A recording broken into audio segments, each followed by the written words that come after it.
NIMS academy YouTube च्यानलमा तपाईहरुलाई स्वागत गर्न चाहन्छु। आज यस भिडियो ट्युटोरियलमा म तपाईहरुलाई कसरी दुईटा पीडीएफ अथवा दुई वा दुई भन्दा बढी पीडीएफहरुलाई एकै ठाउँमा पार्न सकिन्छ, मर्ज गर्न सकिन्छ सजिलैसँग यो भिडियोमा प्रस्तुत गर्न प्रयास गरेको छु। कृपया यो भिडियो अन्त्यसम्म हेर्नुहोला र यो च्यानलमा नयाँ हुनुहुन्छ भने निम्स एकाडेमी युट्युब च्यानललाई सब्स्क्राइब गरेर सपोर्ट गरिदिनुहोला। ल लागौँ अब भिडियोतर्फ। स्क्रिनमा आइसकेको छौं।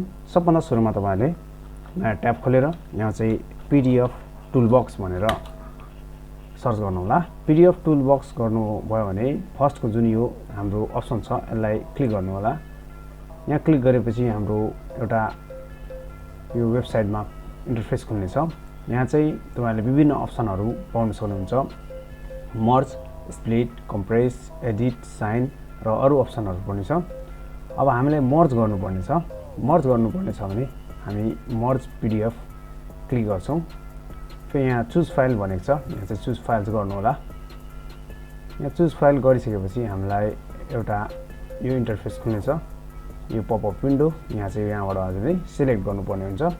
डेस्कटपमा मैले राखेको छु, डेस्कटप पीडीएफ टुलबक्स। अनि यो दुईटा छ। हामी सुरुमा यो क्लिक गर्छौं र त्यसपछि यो र यसलाई सिम्पली ओपनमा क्लिक गरिदिनेछौं। यसरी क्लिक गरेपछि यो हाम्रो अपलोड हुन्छ। अपलोड भइसकेपछि अब यसलाई तपाईहरुले यसरी मर्ज गर्न सक्नुहुन्छ।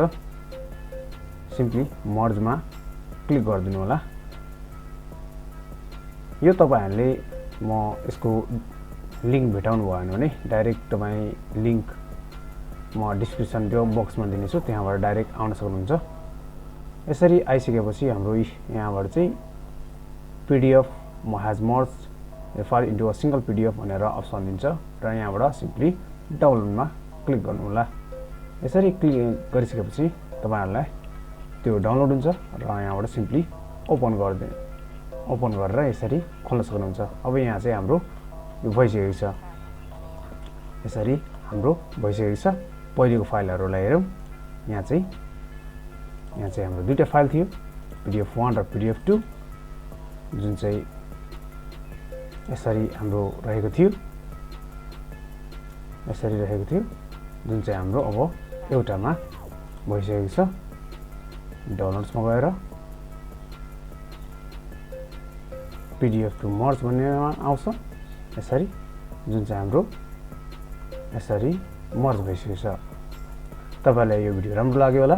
कृपया निम्स एकाडेमी युट्युब च्यानललाई सब्स्क्राइब गर्नुभएको छैन भने सब्स्क्राइब गरेर यो च्यानललाई सपोर्ट गर्दै गर्नु होला। भिडियो हेर्दिनुमा धेरै धेरै धन्यवाद।